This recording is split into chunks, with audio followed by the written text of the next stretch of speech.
Olá, você está no canal Marluce Brasil. Seja bem-vindo, seja bem-vinda. Já vou dizer de antemão, se você não é inscrito no canal, inscreva-se. Se gostar do que vai ver aqui, dê o seu like e deixe o seu comentário. Se não gostar, dê o seu dislike e deixe o seu comentário. Compartilhe, assim você ajuda o canal a crescer e passa a ser uma opção diferente, principalmente nesta época de pandemia. Eu vou adorar que você faça isso. Mas a minha seguidora aqui do canal me fez um pedido e até sugeriu assim, falou, Marlúcia, não diga meu nome não. Tudo bem, então não vou dizer o nome. Mas ela solicitou-me que fizesse uma leitura do Amós, o livro do Amós, que está na Bíblia, que ela gosta muito e que é um dos menores livros da Bíblia e que quase ninguém fala nada sobre ele. Bom, eu vou dizer para vocês com toda sinceridade, eu conheço a Bíblia, sim. Tem gente que acha que espírita não conhece a Bíblia, né? Conhece sim, viu? Mas eu sou muito mais ligada no Novo Testamento mesmo do que no Velho Testamento. Tenho lá minhas razões. Se um dia quiserem saber por quê, eu até posso fazer um vídeo dizendo por quê. Mas a respeito do Amós. Então eu fui procurar saber. Então eu fiz umas anotações que eu vou estar lendo as anotações que eu fiz para não me perder e comentando com você, ok? Então vamos lá. Quem foi Amós? Amós, ele foi um homem levantado por Deus para profetizar sobre o juízo divino. Amós, ele foi o autor do livro do Antigo Testamento, que leva o nome dele, Amós. E Amós significa carregador de fardos. Hebraico, Amós, Amos, não sei.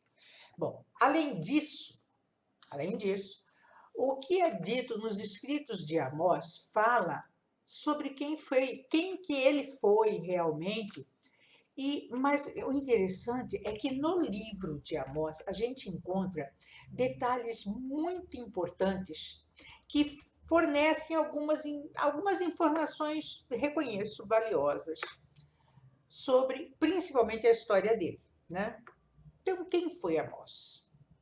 Amós foi um profeta que viveu no século 8 antes de Cristo.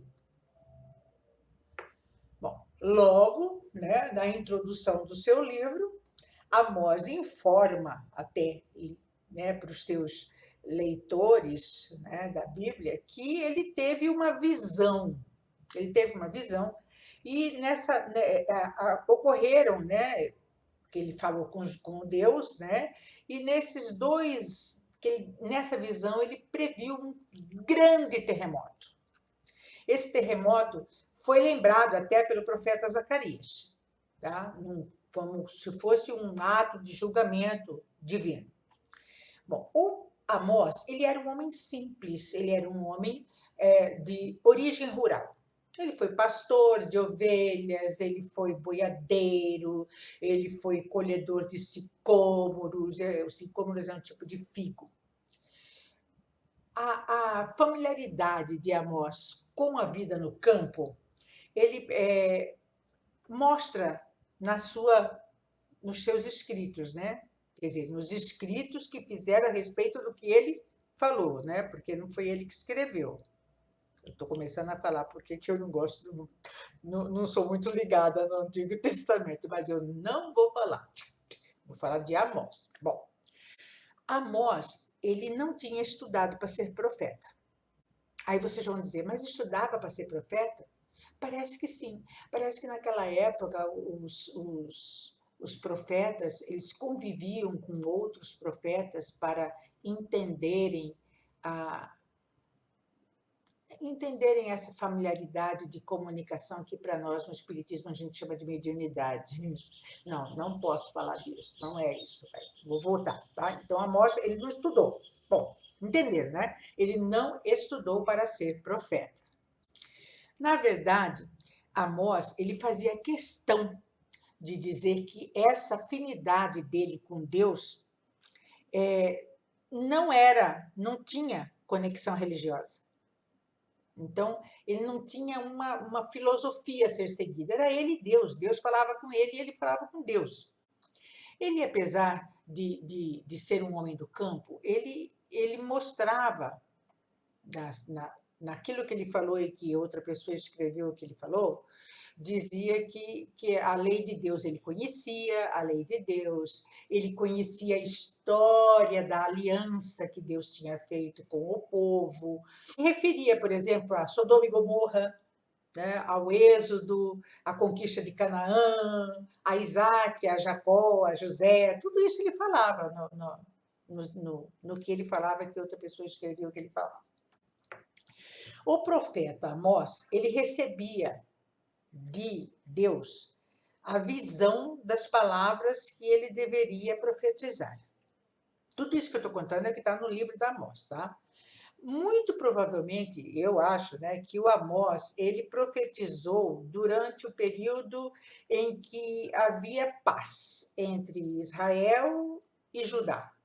Acho que foi nesse espaço de tempo aí. Apesar da grande parte da mensagem profética de Amós ter sido dirigida ao reino de Israel, ele também falou dos pecados que tinha em Judá. Mas o que era a profecia de Amós? O que ele falava realmente? Ele censurava a condição social. Ele censurava a divisão social. Lá, 8.000 anos antes de Cristo. Ele censurava a condição moral, ditar o que é certo e o que é errado, de acordo com a religião, a sociedade. Ele censurava a condição religiosa da nação. Amós foi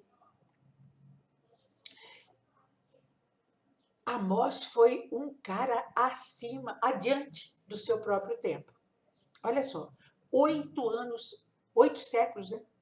Século 8, antes de Cristo, já tinha alguém que censurava a separação social, a separação moral e a separação religiosa. Quer dizer, como motivo de separação, entendeu? Não, você é pobre e eu sou rico. Não, você é homo e eu sou hétero. Não, você é espírita, eu sou evangélico, católico, budista, sei lá. Ele censurava isso no século 8 antes de Cristo. Aí eu já comecei a ficar apaixonada pelo Amós. Já comecei a ler, mas eu percebi que o Amós, ele vivia numa época em que os ricos procuravam ficar mais ricos. Gente, eu acho que esta época... Será que nós voltamos para a época de Amós?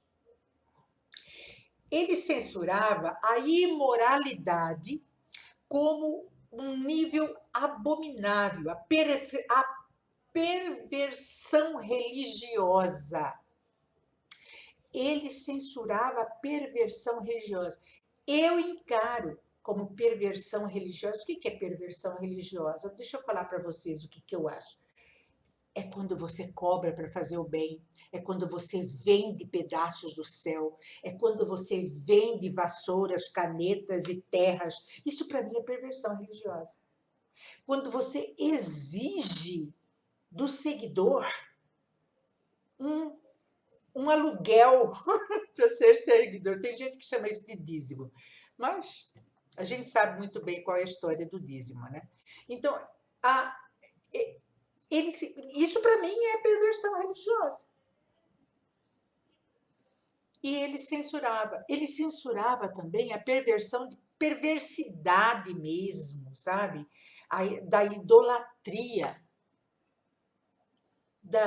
como sendo algo normal, ele achava errado. Eu também acho.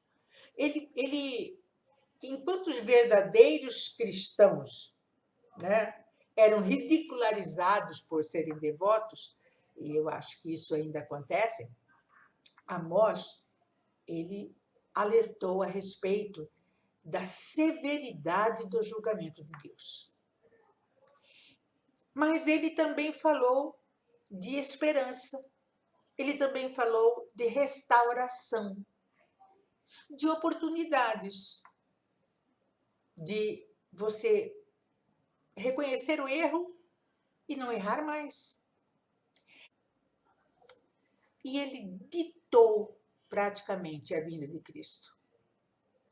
Quando ele falou não só na primeira vinda de Jesus, mas também nas outras, nos seus retornos de glória, para reestabelecer esse reino universal de novo céu, de nova terra. Ele não deixou Jesus preso num tempo e no espaço, ele foi mais além. Bom, um claro, né, exemplo disso tudo para mim, por exemplo, foi que no Novo Testamento, o Tiago, por exemplo, o discípulo de Jesus, ele interpretou as palavras de Amós. Ele mostrou que Amós, lá no século 8 a.C., tinha vindo e tinha dito. E que Jesus veio cumprir aquilo. Então aí vem-se a pergunta, né? Para eu interpretar Amós, quem era Amós? Amós foi um profeta, 8 séculos antes de Cristo, que previu tudo o que está acontecendo hoje, que criticou a desigualdade social, que criticou a desigualdade e o afastamento religioso, o afastamento e o julgamento moral. Será que Amós era socialista? Comunista? De esquerda? O que vocês acham? Eu gostei do Amós. Então, conversamos a respeito. Procure você saber. Eu achei interessante. Gostei do tema. Por isso chamei vocês aqui para conversar a respeito. Vamos falar a respeito disso? Um beijo. Até o próximo vídeo.